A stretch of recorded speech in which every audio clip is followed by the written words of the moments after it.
Hello students, हम लोग प्रश्नावली 10B पे हैं और क्वेश्चन नंबर है 18। कह रहा है सिद्ध कीजिए कि वृत्त के परिगत बनी चतुर्भुज की आमने सामने की भुजाएं केंद्र पर संपूरक कोण अंतरित करते हैं। चलिए हम लोग यहाँ पर एक वृत्त ले लेते हैं। ठीक है, क्या कह रहा है, वृत्त के परिगत बने चतुर्भुज। चलिए हम लोग एक इसके परिगत चतुर्भुज बनाते हैं। चलिए हम लोग एक यहाँ पे चतुर्भुज का निर्माण कर लेते हैं जो आपके वृत्त के परिगत होगा। देखिए ये आपका चतुर्भुज हो जाएगा जो इस वृत्त के परिगत है। ठीक है, चलिए इसको अब आगे यहाँ से बढ़ा देते हैं। तो ये देख रहे हैं ना, ये आपका एक चतुर्भुज बन गया, वृत्त के परिगत ये चतुर्भुज बन गया। इसका नाम देते हैं ABCD। क्या कह रहा है, चतुर्भुज की आमने सामने की भुजाएं वृत्त के केंद्र पर संपूरक कोण अंतरित करती है। यानी कि अगर मैं आमने सामने की भुजाओं की बात करूं तो AB के सामने आपका ये CD हो जाएगा और AD के सामने आपका BC हो जाएगा। यही ना होगा, यही ना आमने सामने की भुजाएं कहलाती है। और हम अगर वृत्त का केंद्र यहाँ O ले लेते हैं, यहाँ पर वृत्त का केंद्र अगर O ले लेते हैं तो यह जो आमने सामने की भुजाएं हैं ये केंद्र पर क्या करेंगी, संपूरक कोण अंतरित करती है। यानी कि AOB और ये COD इन दोनों का योग क्या होगा, 180 डिग्री होगा, है ना। उसी तरह से यह BOC और यह AOD इन दोनों का भी योग 180 डिग्री होगा। यानी इसका और इसका योग 180 होगा और इधर वाले कोण और इधर वाले कोण का भी योग 180 होगा। यही हमें साबित करके दिखाना है इसमें, समझे ना। चलिए तो हम लोग पहले लिख लेते हैं क्या क्या दिया हुआ है। तो पहले हम लोग लिख लेते हैं क्या दिया हुआ है। दिया है ना, क्या दिया है कि केंद्र O वाले वृत्त के परिगत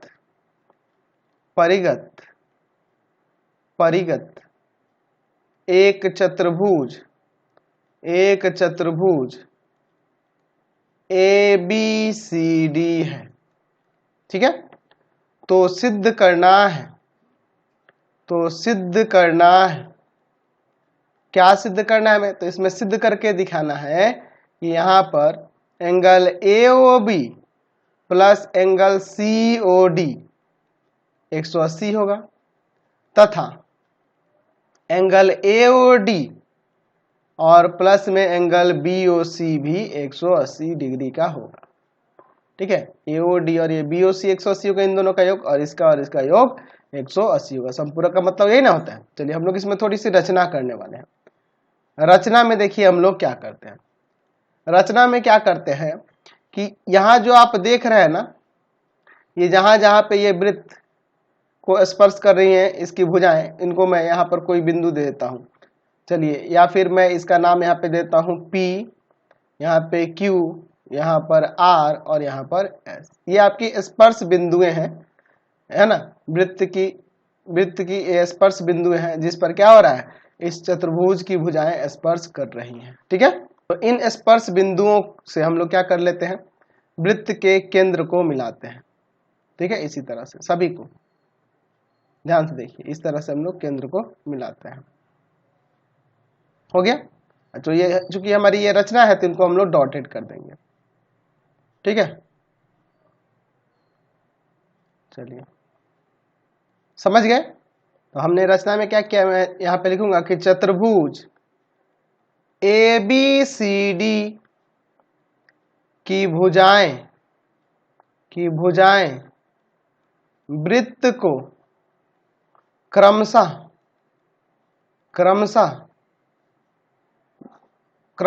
बिंदु P, Q, R तथा S पर स्पर्श करती हैं।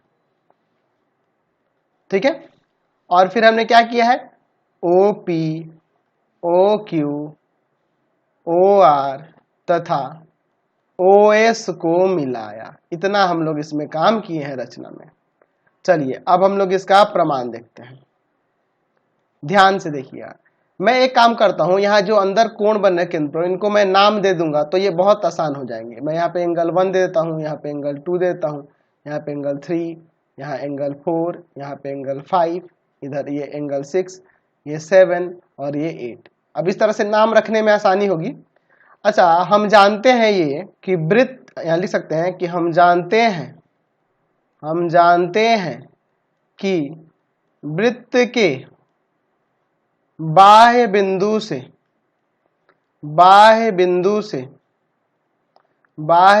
से खींची गई स्पर्श रेखाएं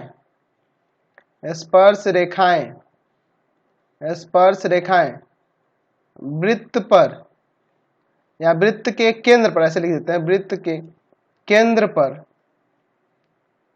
समान कोण आंतरित करती हैं। ठीक है, देख लीजिए यहाँ पर यहाँ बाह्य बिंदु है, इससे खींची गई स्पर्शरेखाएं कौन कौन सी होंगी? यहाँ पे ये AP होगा और ये AS होगा। तो ये दोनों द्वारा, AP द्वारा और AS द्वारा यहाँ केंद्र पर बना हुआ कोण क्या हो जाएगा? बराबर, यानी एंगल 1 एंगल 2 के बराबर हो जाएगा। एंगल 1 एंगल 2 के, एंगल 3 एंगल 4 के बराबर हो जाएगा। देख लो, ये आपकी स्पर्शरेखा है, ये आपकी स्पर्शरेखा, इन दोनों द्वारा केंद्र पर बना हुआ कोण 3 और 4 है। उसी तरह से एंगल 5 एंगल 6 के बराबर हो जाएगा और एंगल 7 जो होगा वह एंगल 8 के बराबर हो जाएगा। समझ गए ना? चलिए अब आप फिगर में देखिए, यहाँ पर देख रहे हैं यह O एक आपका क्या है? वो आपका केंद्र है और ये एक बिंदु होगी। इस बिंदु पर बने हुए सभी कोणों का योग 360 हो जाएगा ना। तो मैं लिख सकता हूँ कि angle 1 plus angle 2 plus angle 3 plus angle 4 plus angle 5 plus angle 6 plus angle 7 plus angle 8 बराबर में 360। हम लोग लिख सकते हैं कि एक बिंदु पर बने सभी कोणों का योग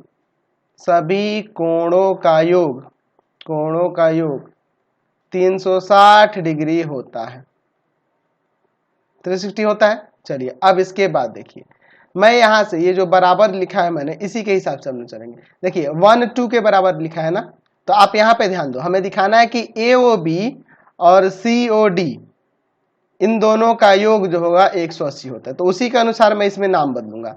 आप क्या करो, यहाँ पर आपको देखो, यहाँ पे दिखाना है AOB लेना है और COD लेना है, इन दोनों का योग 180 दिखाना है। तो मैं यहाँ पे क्या करता हूँ, तो AOB में यहाँ देखिए 2 और एंगल 3 है, तो मैं एंगल 1 की कोई जरूरत मुझे नहीं दिख रही, तो 1 की जगह पे हम लोग 2 लिख सकते हैं ना, बिल्कुल लिख सकते हैं। तो एंगल 2 प्लस एंगल 2 हो जाएगा। एंगल 3 की जरूरत है, 3 की जरूरत है ना जी, तभी ना 2 3 मिलके आपका AOB हो जाएगा। तो 4 की कोई जरूरत नहीं है, तो मैं 4 को नाम चेंज करके उसको क्या कर देता हूँ, एंगल 3 कर देता हूँ। चलिए अब चलिए इसमें अब COD लेना है, तो COD के लिए आप देखो, COD के लिए आप 5 को हटा दो, 5 की जरूरत नहीं, हमें 6 की जरूरत है। तो 5 किसके इक्वल है? 6 के इक्वल है ना एंगल, तो एंगल 6 कर देते हैं। 2 बार हो गया एंगल 6, ये चेंज हो गया और ये पहले से है। अब देखिए इसमें 7 की जरूरत है और एंगल 8 की कोई जरूरत नहीं है इस एंगल के लिए, COD के लिए। तो मैं यहाँ पे 8 को चेंज करके एंगल 7 ही लिख देता हूँ और इक्वल टू में 360। यहाँ 2 बार सभी एंगल हो गए ना, तो 2 angle 2, 2 angle 3, 2 angle 4, 2 angle 6, 2 angle 7 और इक्वल टू में 360। यहाँ से 2 कॉमन कर लेते हैं, तो angle 2 plus angle 3 plus angle 6 plus angle 7 equal to में 360। ये जाएगा डिवाइड में। अब देखो एंगल 2 और 3 एक साथ ले लेते हैं, एंगल 2 प्लस एंगल 3, और एंगल 6 और 7 को एक साथ ले लेते हैं और इसको हम लोग डिवाइड में भेज देंगे, तो यहाँ पे 180 आ जाएगा। चलिए एंगल 2 और 3 मिलके एंगल AOB हो जाएगा और इधर देखो 6 और 7 मिलके आपका COD हो जाएगा, COD हो जाएगा इक्वल टू में 180। यही ना मैं प्रूव करना था। अच्छा, हम लोग ऐसे भी कर सकते हैं, इसमें हम लोग जो हमने चेंज किया था उसी का उल्टा हम लोग करेंगे। अब जैसे अगर हमें एंगल AOD और BOC इन दोनों का योग 180 दिखाना है, तो मैं क्या करूंगा, आप देखो, और मैं ऐसे कर सकता हूं, यहाँ से देखेंगे, एंगल 1 को रहने दूंगा क्योंकि AOD दिखाने के लिए 1 और 8 की जरूरत है, तो 1 को रहने दूंगा और 1 जो है आपके 2 के इक्वल है, तो 2 को भी चेंज करके एंगल 1 ही कर दूंगा। ठीक है, अब देखिए, अब इसमें एंगल 3 की कोई जरूरत नहीं है, 3 इसका एंगल नहीं है ना इसका ही एंगल है, तो 3 को चेंज करके हम लोग 4 के इक्वल कर सकते हैं ना जी। चलिए तो एंगल 4 ले लेते हैं 3 को, 3 को एंगल 4 कर लेते हैं। अच्छा, एंगल 4 ऐसे ही रहने देते हैं। फिर देखो, अब एंगल 5 है तो 5 की तो जरूरत है ना जी बीओसी में, तो एंगल 5 को रहने दो, और 5 6 के इक्वल है तो एंगल 6 को चेंज करके एंगल 5 कर देते हैं। अच्छा, अब एंगल 7 की कोई जरूरत नहीं, हमें तो इस वाले में आपको एंगल 8 ना चाहिए, तो 7 को चेंज करके एंगल 8 कर देते हैं, क्योंकि ये दोनों एक दूसरे के इक्वल है, और एक ऑलरेडी एंगल 8 यहाँ पे है, और इक्वल टू में आपका 360। ठीक है, तो यहाँ पे 2 एंगल 1, 2 एंगल 4, 2 एंगल 5 और प्लस में 2 एंगल 8 इक्वल टू में 360। ये 2 कॉमन कर लेते हैं तो angle 1 plus angle 4 plus angle 5 plus angle 8 equal to में 360। ये 2 चला जाएगा डिवाइड में, तो यहाँ से आपका एक काम करो, हमें जो जरूरत है एंगल 1 और 8 को एक साथ में ले लेंगे, एंगल 1 प्लस एंगल 8 को, और 4 और 5 को एक साथ। ठीक है, एंगल 4 प्लस एंगल 5 को, और ये 2 उधर डिवाइड में चल जाएगा तो 180। आप देखो एंगल 1 और 8 मिलके आपका एंगल एओडी हो जाएगा, एंगल एओडी हो जाएगा ये, और इधर आपका एंगल 4 और 5 मिलके आपका बीओसी हो जाएगा, एंगल बीओसी हो जाएगा, दोनों का योग 180 हो गया। यही ना हमें प्रूव करना था, हमने प्रूव करके दिखा दिया। अगला क्वेश्चन देखिए 19 नंबर, कह रहा है 4 सेंटीमीटर त्रिज्या वाले एक वृत्त के परिगत एक त्रिभुज ABC इस प्रकार खींचा गया है। बगल में आप चित्र देख रहे हैं, देखिए ये आपका एक देख रहे हैं ना, त्रिभुज वृत्त के परिगत है ABC, इस प्रकार खींचा गया है कि रेखाखंड BD और DC जिनमें स्पर्श बिंदु D द्वारा BC विभाजित है। अच्छा देख लीजिए, BD और यहाँ पर ये DC देख रहे हैं ना, यह स्पर्श रेखा BC जो है इस स्पर्श बिंदु D द्वारा विभाजित हो रही है। देख रहे हैं ना, इसकी लंबाई दी हुई है क्रमशः 8 सेंटीमीटर और 6 सेंटीमीटर। देख रहे हैं ना, यहाँ पर आपका दिया हुआ है। अच्छा, आप क्वेश्चन में देखो, यहाँ पे BD और DC 8 सेंटीमीटर और 6 सेंटीमीटर, लेकिन यहाँ पे देखो BD को 6 कर दिया और DC को 8 कर दिया, उल्टा कर दिया, तो इसको आप ठीक कर लो। आप यहाँ पे 8 सेंटीमीटर करो, यहाँ पे 6 सेंटीमीटर, यहाँ तो ठीक दिया है, देख लो BD और DC क्रमशः 8 सेंटीमीटर और 6 सेंटीमीटर है, तो यहाँ उल्टा कर दिया, तो इसको आप ठीक कर लो पहले। चलिए हमने ठीक कर लिया, देखिए BD 8 सेंटीमीटर हो गया और DC आपका 6 सेंटीमीटर हो गया। भुजाएं AB और AC की लंबाई याद करने के लिए कह रहा है। चलिए देखते हैं दिया क्या है। दिया है हमारे पास कि केंद्र O वाले वृत्त की त्रिज्या 4 सेंटीमीटर है। ठीक है, 4 सेंटीमीटर है। अच्छा, वृत्त के परिगत एक त्रिभुज ABC इस प्रकार है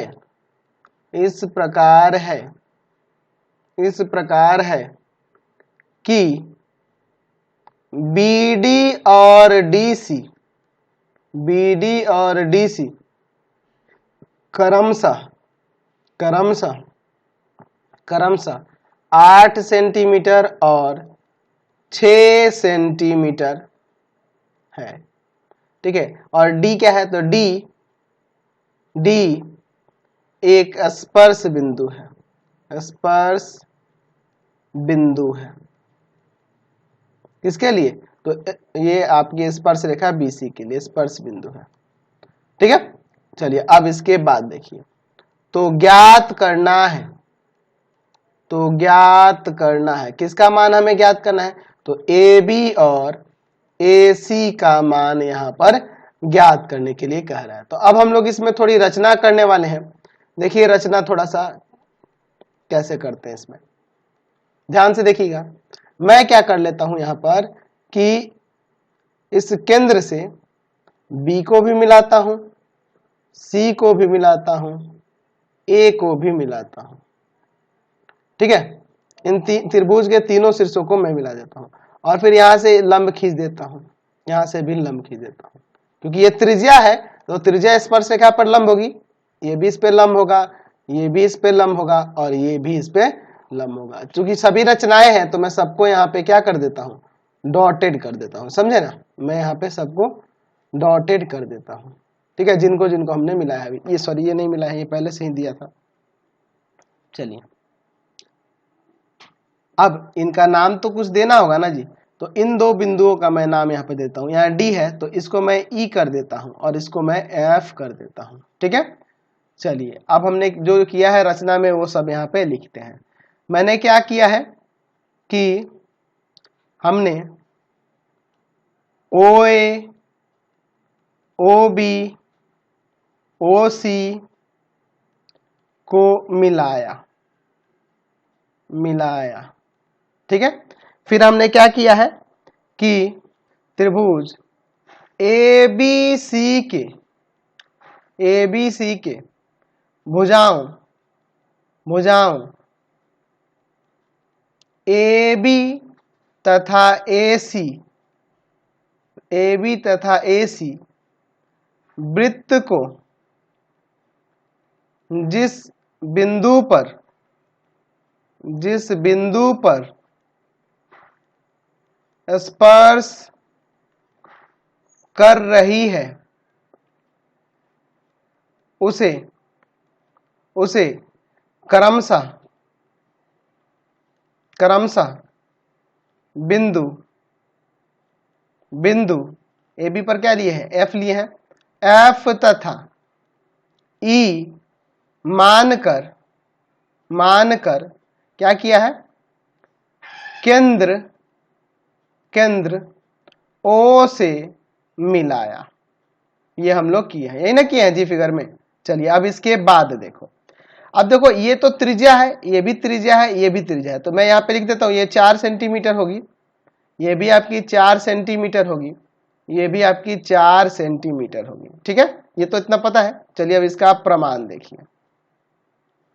हल करना है तो यहाँ पे हम हल ही लिखेंगे, प्रमाण नहीं लिखेंगे, साबित थोड़े करना है, हमें मान यहाँ ज्ञात करना है, तो हल लिखेंगे यहाँ पे। ठीक है, अच्छा हम ये जानते हैं, यहाँ लिख सकते हैं कि हम जानते हैं कि वृत्त की त्रिज्या स्पर्श रेखा पर लंब होती है। तो इसका मतलब कि OD लंब होगा BC पर, OE लंब होगा AC पर, और आपका OF लंब होगा AB पर। इतना हम लोग इसमें लिख सकते हैं कि नहीं। अच्छा अब हम एक और चीज लिखते हैं, यहाँ पे लिख सकते हैं कि वृत्त के बाह्य बिंदु से खींची गई स्पर्श रेखाएं बराबर होती हैं। तो ध्यान से देखो, यह आपका 8 सेंटीमीटर है तो यह भी 8 सेंटीमीटर हो जाएगा, यह 6 है तो ये आपका 6 सेंटीमीटर हो जाएगा, और मैं अगर इसे x मान लेता हूं तो यह भी आपका x हो जाएगा।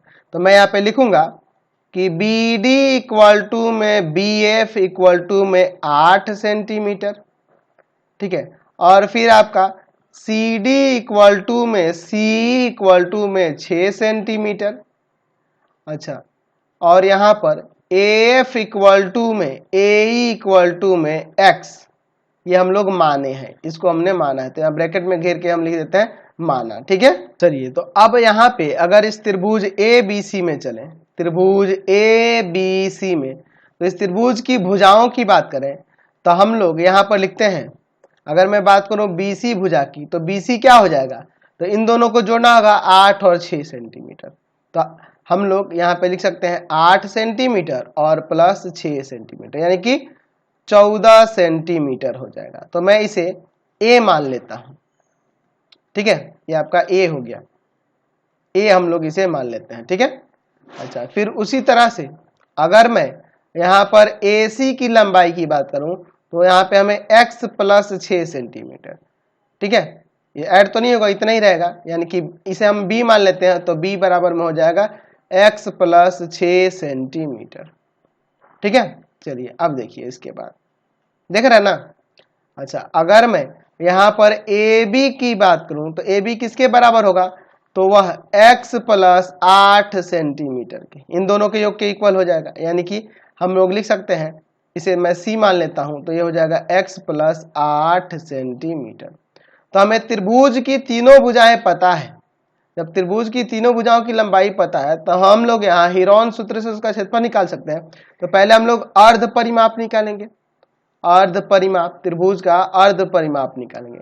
सेमी पेरीमीटर क्या होता है, तीनों भुजाओं का योग और बटा में 2।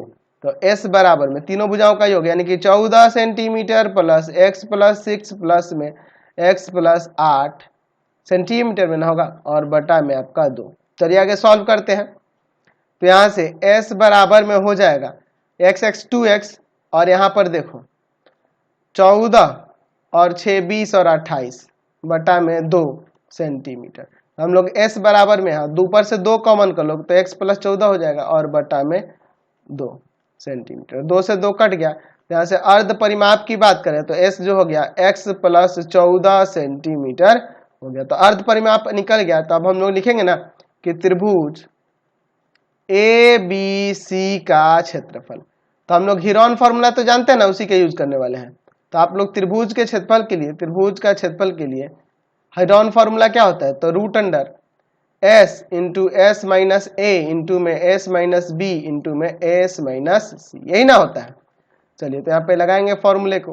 तो s के जगह पर आ जाएगा आपका x प्लस 14, फिर यहाँ पर भी देखो s के जगह पे आ जाएगा आपका x प्लस 14 और माइनस में a के जगह पर क्या आ जाएगा, तो a आपका क्या था, हमने 14, ये आपका ऊपर हमने दिखाया था ना जी, देख लीजिए यहाँ फिगर ऊपर, a आपका 14 था, b x प्लस 6 और c जो है x प्लस 8।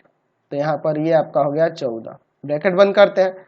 फिर इनटू में s माइनस बी है तो s के जगह पे x प्लस 14, फिर माइनस यहाँ पर b के जगह पे क्या था, तो b के जगह था x प्लस 6, x प्लस 6, ठीक है, ब्रैकेट बंद करते हैं, ध्यान से देखिएगा। फिर इनटू में यहाँ पर s माइनस सी है तो यहाँ पर s के जगह पे x प्लस 14, फिर माइनस देकर c के जगह पे आपका क्या था, तो c के जगह था x प्लस 8, x प्लस 8, ठीक है, ब्रैकेट बंद कर देते हैं। आगे सॉल्व करते हैं, ध्यान से देखिएगा। रूट अंडर यहाँ है आपका x प्लस 14, ऐसे ही रहने दो। इस ब्रैकेट में देखो यहाँ पर ब्रैकेट हटाते हैं, x प्लस 14 माइनस का 14, तो 14 से 14 कट जाएगा। यहाँ पे देखिए ब्रैकेट के अंदर x प्लस 14, ये आपका 14 था, x प्लस 14 माइनस x, या साइन बदल जाएगा, माइनस का 6। फिर उसी तरह यहाँ भी ब्रैकेट हटाएंगे तो साइन बदलेगा, x plus 14 minus x minus का 8, ठीक है। तो यहाँ देखो ना आपका x से x कट जाएगा, यहाँ भी x से x आपका कट जाएगा। तो यहाँ देखो रूट अंडर क्या बचा, यहाँ x प्लस 14, ठीक है, गुना में x और गुना में यहाँ 14 में से 6 गया 8 और फिर यहाँ गुना में आपका क्या बचा, तो यहाँ पर देखो 14 में से 8 गया 6, यही ना। यानी हम इसे लिख सकते हैं कि त्रिभुज ABC का क्षेत्रफल कितना गया, तो रूट अंडर 48x इंटू में x प्लस 14 सेंटीमीटर स्क्वायर, समझे ना। ये आपके त्रिभुज ABC का क्षेत्रफल रहा, ठीक है। अब देखिए ये तो त्रिभुज का क्षेत्रफल हमने हीरोन सूत्र पे निकाल लिया। अगर मैं त्रिभुज ABC के क्षेत्रफल की बात करूं तो हम लोग यहाँ पे देख रहे हैं कि इसमें हम लोग 3 त्रिभुज ले लेते हैं। कौन कौन सा, तो त्रिभुज BOC का क्षेत्रफल प्लस में त्रिभुज AOC का क्षेत्रफल और प्लस में त्रिभुज AOB का क्षेत्रफल। इस तरह से भी तो ले सकते हैं ना, ऐसे लेकर और इन दोनों को बराबर कर देंगे। यहाँ से जो क्षेत्रफल आएगा इस क्षेत्रफल के बराबर कर देंगे तो हमारा काम हो जाएगा, x का मान निकल जाएगा तो भुजाएं निकल जाएंगी। चलिए तो हम लोग यहाँ तीनों त्रिभुज के क्षेत्रफल को अगर जोड़ देंगे तो ये पूरे त्रिभुज का क्षेत्रफल नहीं हो जाएगा। तो BOC का क्षेत्रफल अगर देखो तो 1/2 आधार आपका BC और ऊंचाई आपकी OD, यहाँ पे 1/2 अगर मैं AOC के क्षेत्रफल की बात करूं तो आपका आधार AC और ऊंचाई आपका OE, यहाँ पे 1/2 आधार आपका AB और ऊंचाई आपका OF। चलिए सभी के मानों को यहाँ पे रखते हैं। तो 1/2 BC के जगह पे क्या हो जाएगा, 14 ऊपर निकाले थे और OD आपका 4 है, प्लस 1/2 यहाँ पे AC आपका क्या हो जाएगा, x प्लस 6 है ना, और A आपका 4 है, प्लस यहाँ पे 1/2 AB आपका x प्लस में 8 और गुना में आपका OF जो है आपका 4 है। चलिए इसको इसे काटते हैं, 2 बार में 2 बार में 2 बार में क्या आ जाएगा, 14 दूना 28 प्लस में यहां पर आपका हो जाएगा 2x प्लस में 12, 6 दूना 12 हो जाएगा, और यहाँ पे 2x प्लस में 8 दूना 16 है ना। तो यहाँ 2x और 2x आपका 4x हो जाएगा, और ये देखो ये 12 और 16 28 और 28 28 56, यानी कि 4x प्लस 56 सेंटीमीटर स्क्वायर यहाँ से आया। तो अब इन दोनों को हम लोग बराबर कर देते हैं, दोनों क्षेत्रफल को एक दूसरे के बराबर कर देते हैं, क्योंकि दोनों तो क्षेत्रफल ही है ना। तो रूट अंडर 48x इंटू में x प्लस 14 और इक्वल टू में 4x प्लस 56, ऐसे बराबर कर देते हैं। अब दोनों तरफ वर्ग करेंगे ताकि ये रूट हटा सको, दोनों तरफ वर्ग करने पर, तो वर्ग यहाँ पे करोगे तो क्या हो जाएगा, रूट अंडर 48x इंटू में x प्लस 14 का होल स्क्वायर, और इधर हो जाएगा 4x प्लस 56 का होल स्क्वायर, स्क्वायर से रूट ये हट जाएगा। तो 48x इंटू में x प्लस 14, और यहाँ पे देखो ना अंदर से 4 कॉमन करोगे तो उस पर स्क्वायर देना होगा, और x प्लस में क्या हो जाएगा 14 का स्क्वायर। ठीक है, अब देखिए यहाँ पे ये x प्लस 14 से x प्लस 14 को काट देते हैं, और ये 4 का स्क्वायर 16 होगा, तो 16 तिया 48, तो इधर आपका 3x बचेगा और इधर आपका x प्लस 14 बचेगा, समझे ना। इसको लाके इधर घटाओगे तो आपका 2x इक्वल टू में 14, ये जाएगा भाग में, तो x का मान कितना आ जाएगा 7। तो x का मान 7 आ गया, तो हमें क्या निकालना है, हमें AB और AC का मान निकालना है। तो आपका AB जो है AB वह क्या था, x प्लस में 8 सेंटीमीटर, x प्लस में 8 सेंटीमीटर, यानी कि हो जाएगा यहाँ पे 7 प्लस 8 सेंटीमीटर, यानी कि 15 सेंटीमीटर।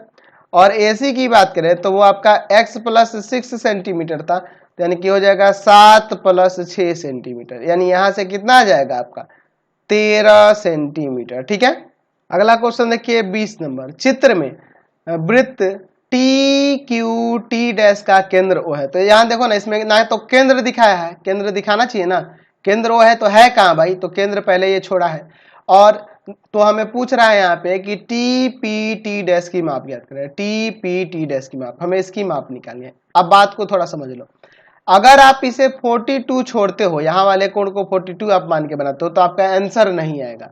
ठीक है, तो आप इस 42 के जगह 69 करोगे तो आपका हूबहू आंसर आ जाएगा, और नहीं तो ये लेके चलोगे तो आपका आंसर सेम नहीं आएगा, ये गलत दिया हुआ है, इसको आप सुधार कर देना। यहाँ पे जो हमारे पास यह कोण दिया हुआ है यह 69 है, 69 डिग्री है। ठीक है, तो हम लोग पहले लिख लेते हैं क्या दिया हुआ है, दिया है कि वृत्त TQT डैश का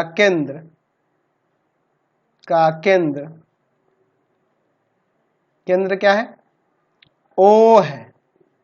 अच्छा, और एंगल TQT डैश जो है 69 डिग्री है। तो ज्ञात करना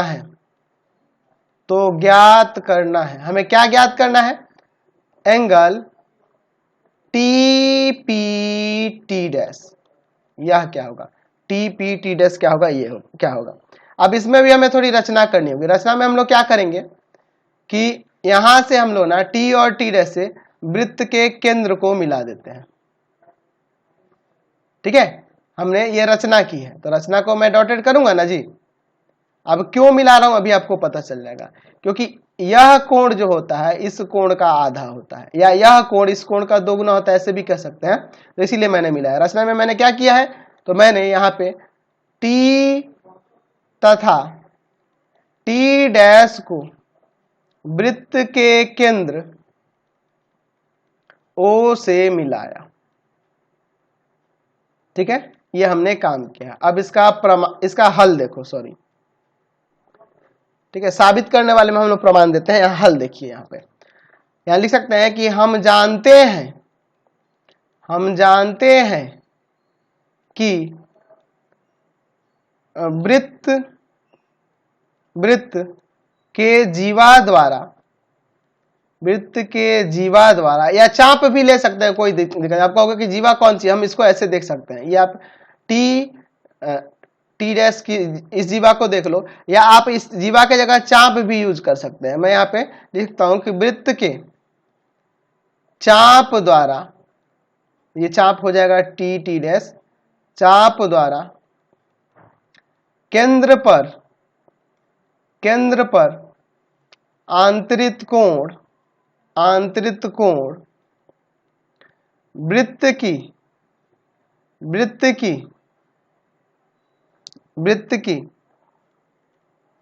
है ना, वृत्त की ये विपरीत परिधि, यानी ये जो चाप लेंगे उसके दूसरे वाले परिधि, वृत्त की परिधि पर बने कोण का 2 गुना होता है। आप यहाँ पे आप चाहते तो यहाँ चाप की जगह यहाँ पे ये यूज कर सकते थे, हम लोग इसको मिला देते तो ये आपका क्या होता है। आप वृत्तखंड भी कह सकते थे कि वृत्तखंड द्वारा वृत्त के केंद्र पर बना कोण, है ना, वृत्त की परिधि पर के बने कोण का 2 गुना होता है, ऐसे भी हम लोग कह सकते थे। तो आप यहाँ इस चाप को लेके कह दो, इस जीवा को लेके कह दो, इस वृत्तखंड के लेके कह दो, कोई भी यहाँ पे आप यूज कर सकते हो, कोई दिक्कत नहीं है, समझे ना। चलिए, तो अब हम लोग यहाँ पे देख रहे हैं कि angle T O T dash जो होगा वह 2 गुना हो जाएगा angle T Q T dash के, ठीक है, टी क्यू टी डैश का 2 गुना हो जाएगा। तब हम यहाँ पे लिख सकते हैं कि angle T O T dash जो हो जाएगा 2 गुना हो जाएगा 69 का, तो यहाँ से 2 से गुना करेंगे तो 138 आ जाएगा। तो angle T O T dash जो हो जाएगा ये 138 हो गया। तो अब इसका और इसका योग जानते हैं कि 180 होता है, तो हम लोग लिख सकते हैं कि angle T P T dash जो होगा और प्लस में angle T O T dash जो होगा, इन दोनों का योग 180 होगा। तो ये कैसे होता है, तो हम लोग पढ़े हुए हैं कि किसी वृत्त के या किसी बाह्य बिंदु से, ऐसे कर देते हैं, किसी बाह्य बिंदु से वृत्त पर खींची गई स्पर्श रेखाओं के बीच का कोण स्पर्श बिंदुओं द्वारा बीच का कोण तथा स्पर्श बिंदुओं द्वारा, ऐसे कर देते हैं, तथा स्पर्श बिंदुओं द्वारा वृत्त के केंद्र पर आंतरित कोण का योग 180 डिग्री होता है, 180 डिग्री होता है, समझे ना। देखिए आप यहाँ फिगर में देखिए, यहाँ देखिए ये बाह्य बिंदु से खींची गई स्पर्श रेखाओं के बीच का कोण और यहाँ पे स्पर्श बिंदुओं द्वारा वृत्त के केंद्र पर आंतरित कोण, इन दोनों का योग क्या होता है, 180 डिग्री होता है, हम लोग जानते हैं ना जी। चलिए, वही मैंने लिखा है कि किसी बाह्य बिंदु से वृत्त पर खींची स्पर्श रेखाओं के बीच का कोण तथा स्पर्श बिंदुओं द्वारा वृत्त के केंद्र पर आंतरित कोण का योग 180 डिग्री होता है, ठीक है। तो angle T P T dash हमें निकालना है और ये आपका 138 डिग्री है और बराबर में 180, तो इसको ले जाके उधर घटा देंगे तो angle T P T dash जो हो जाएगा 180 में से 138 डिग्री घटा दो तो क्या आ जाएगा, angle T P T dash जो हो जाएगा वह 42 डिग्री हो जाएगा, समझ गए। तो इस वीडियो को यहीं पे एंड करते हैं, ये आपका एक्सरसाइज कंप्लीट हो गया। आपको हमारे 3 चैनलों को सब्सक्राइब करना होगा। पहला है पाथफाइंडर क्लासेस छपरा, दूसरा है आपका भारती भवन रविकांत